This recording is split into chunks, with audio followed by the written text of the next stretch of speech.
నా తండ్రి ఇంటిని మీరు కాపాడాలి. నిజానికి ఒక మాట ఈ వాక్య భాగంలో ఆమె దాచిపెట్టింది ఏంటో తెలుసా? వేగుల వారిని కాదండి, రానున్న దినాలలో ఇశ్రాయేలు ప్రజలని కాపాడినటువంటి దేవుడు తన కుటుంబాన్ని కూడా రక్షించాలని తన తండ్రి ఇంటిని రక్షించుకుంది. దేవునికి స్తోత్రం కలుగుగాక.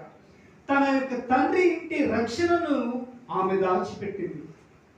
అర్థమవుతూనే కావట్లేదు కానీ దాచిపెట్టింది వాస్తవానికి వేగుల వారిని కాదు, రాబో ప్రమాదం నుండి రక్షణ కొరకు వారిని దాచిపెట్టింది.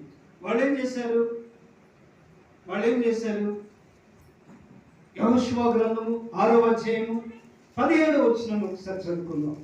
యెహోషువ గ్రంథము 6వ అధ్యాయము 17వ వాక్యం. ఈ పట్టణమును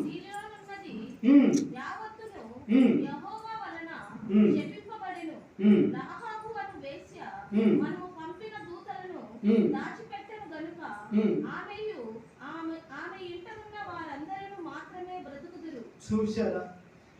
ఎవరిని దాచిపెట్టింది? తమ తండ్రి ఇంటి